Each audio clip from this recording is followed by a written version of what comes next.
कश्मीर में जो नशा के तस्कर हैं, ये केवल नशा नहीं बेच रहे हैं, ये जो अकूत संपत्ति कमा रहे हैं उस पैसे का दुरुपयोग हथियार खरीदने के लिए, आतंकवाद को बढ़ावा देने के लिए भी हो रहा। जम्मू संभाग के आंकड़े को देखा जाए तो 11 अप्रैल से 22 अप्रैल के बीच 10 दिनों में 90 से ज्यादा मामले पंजीकृत किए गए। 125 से ज्यादा नशा तस्करों को गिरफ्तार किया गया है। सुनियोजित अभियान चलाकर 3 करोड़ रुपए से ज्यादा की ड्रग्स बरामद की गई है। लगभग 1 करोड़ से ज्यादा की चल और अचल संपत्ति जब्त कर ली गई है। नशे के तस्करों द्वारा खड़े किए गए 13 विशाल महल भी आज जमीन पर दिखाई नहीं पड़ रहे हैं। 2 दर्जन से अधिक नशे के तस्कर पुलिस प्रशासन की नजर में हैं और अगर वो पाताल में भी छिपे होंगे तो उन्हें पुलिस ढूंढ निकालने का काम करेगी। 11 अप्रैल से शुरू हुआ नशा मुक्त जम्मू कश्मीर अभियान किसी साधारण कार्यक्रम का शुभारंभ नहीं था, न ही किसी सरकारी योजना की औपचारिक घोषणा पर थी। एक जन अभियान जो जन आंदोलन का स्वरूप लेता जा रहा है, जो जनमानस की गहराइयों से ही उठा है और जिसने जम्मू कश्मीर के इतिहास के पन्नों पर अपना स्थान सुनिश्चित कर लिया।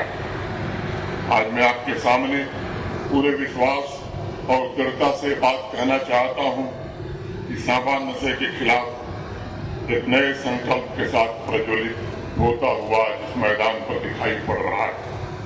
ये आशा की ज्वाला है जो नशे के अंधकार को समाप्त करने के लिए उद्यत है, समाज में किसी भी प्रकार के भय को समाप्त करने के लिए तैयार है और भविष्य को प्रकाशमान करने का संकल्प लेने यहाँ आई।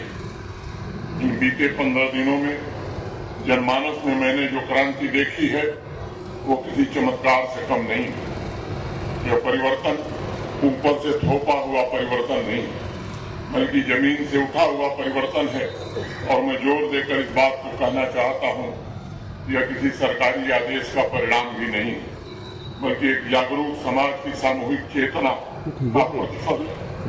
रजौरी से लेकर रामबन तक, किश्तवाड़ से लेकर कठुआ तक, छोटे कस्बों से लेकर बड़े शहरों तक, हर जगह नशे के खिलाफ एक नई ऊर्जा, एक नई जागरूकता, एक नई जिम्मेदारी का भाव दिखाई पड़ रहा है। जम्मू कश्मीर पुलिस और सिविल एडमिनिस्ट्रेशन के हमारे सभी साथियों ने मिलकर निर्णायक कार्रवाई भी की।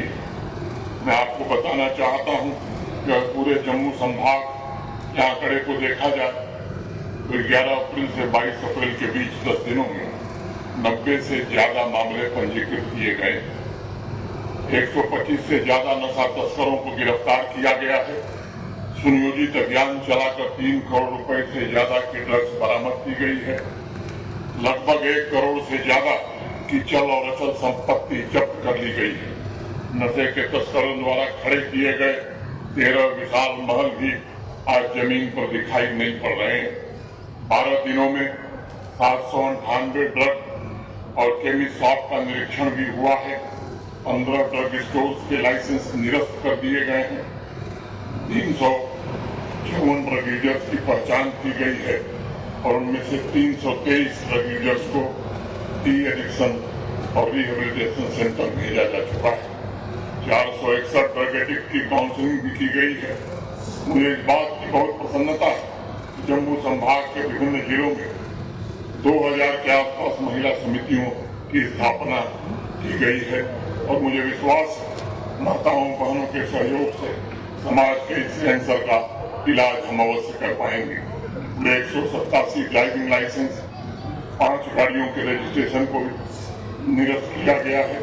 48 ड्रग पेडलर्स के खिलाफ फाइनेंशियल इन्वेस्टिगेशन प्रारंभ की गई है। 2 दर्जन से अधिक नशे के तस्कर पुलिस प्रशासन की नजर में हैं और अगर वो पाताल में भी छिपे होंगे तो उन्हें पुलिस ढूंढ निकालने का काम करेगी। जम्मू संभाग में हजारों ड्रग पेडलर्स पर भी पुलिस की नजर है और एक पेडलर को ढूंढ करके उन्हें उचित जगह पहुंचाने का काम पुलिस के अधिकारी और साथी कर रहे हैं। इसलिए नशा मुक्त जम्मू कश्मीर का हमारा संकल्प ये अटूट होना चाहिए। और एक बात समझने की भी है कि जम्मू कश्मीर में जो नशा के तस्कर हैं, ये केवल नशा नहीं बेच रहे हैं, ये जो अकूत संपत्ति कमा रहे हैं उस पैसे का दुरुपयोग हथियार खरीदने के लिए, आतंकवाद को बढ़ावा देने के लिए भी हो रहा है। ये जम्मू कश्मीर के लोगों को बराबर ध्यान रखना चाहिए। समाज के हर एक वर्ग को ये जानने की आवश्यकता है कि नशे की समस्या ये अचानक उत्पन्न नहीं हुई। इसके पीछे हमारा पड़ोसी आतंकी मुल्क है और यहाँ मौजूद कुछ संगठित शक्तियां हैं जिनका उद्देश्य टेरर फंडिंग के साथ साथ सामाजिक ताना बाना बिगाड़ने की। उन्होंने हमारी कमजोरियों का फायदा उठाया है, उन्होंने हमारे युवाओं को निशाना बनाया है, लेकिन अब समय आ गया है कि हम इस चुनौती का सामना एक साथ एकजुट होकर पूरी ताकत से करें। और प्रशासन ने सुनिश्चित किया है कि कानून का कठोरतम रूप उन लोगों पर लागू होगा जो समाज के खिलाफ इस षड्यंत्र में शामिल है।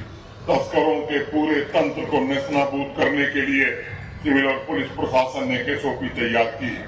हर एक स्मगलर और उसके साथियों को कानून के कटघरे में खड़ा किया जाएगा। ये सुनिश्चित किया जाएगा कि निर्दोष जिंदगियों को बर्बाद होने की कीमत, ये बहुत बड़ी कीमत चुकानी पड़े, वो त्वरित भी हो और सुनिश्चित भी। नई एसओपी के तहत अत्यंत महत्वपूर्ण निर्णय लिए गए। ड्रग स्मगलिंग से जुड़े तस्कर का पासपोर्ट, उसका ड्राइविंग लाइसेंस, उसका आधार कार्ड, उसका आर्म लाइसेंस, सब कुछ निरस्त हो रहा है। और अभी डीसी सामा ने कुछ विवरण भी आपके सामने रखे। अगर वो फरार है तो उसके खिलाफ लुकआउट सर्कुलर भी जारी हो रहा है। एनडीपीएस एक्ट के तहत उसकी चल अचल संपत्ति भी अटैच की जा रही है। बैंक अकाउंट फ्रीज करने का प्राविधान किया गया। फाइनेंशियल इन्वेस्टिगेशन प्रारंभ हुए हैं। मैं आप सबको ये भरोसा देना चाहता हूँ, इस नेटवर्क के खिलाफ सिविल और पुलिस प्रशासन पूरी तरह से कठोर कार्रवाई करने के लिए उद्यत है। लेकिन ये भी सच है कि नशे के खिलाफ ये लड़ाई केवल कानून से नहीं जीती जा सकती। मैं मानता हूँ कि लड़ाई समाज के भीतर और समाज के सहयोग से ही जीती जाएगी। ये लड़ाई जागरूकता, सहयोग और सामूहिक प्रयास से ही विजय के मुकाम तक पहुंचेगी। हम सब मिलकर एक ऐसे जम्मू कश्मीर बनाना चाहते हैं जहाँ नशे के लिए कोई जगह न हो। मेरी अपेक्षा है कि सामा के हमारे युवा अपने जीवन में उद्देश्य खोजें, अपनी ऊर्जा को सकारात्मक दिशा में लगाएं और अपने सपनों को साकार करें। मैं चाहता हूं कि हर एक युवा के पास एक लक्ष्य हो, एक दिशा हो, एक प्रेरणा हो और ये हमारी जिम्मेदारी है कि हम उन्हें यह वातावरण प्रदान करें जहाँ वे अपने पूर्ण सामर्थ्य तक पहुँच सके। नशा तस्कर कानून के दायरे में लाए गए, इसलिए इस अभियान की निरंतर ऑडिटिंग भी हो रही है।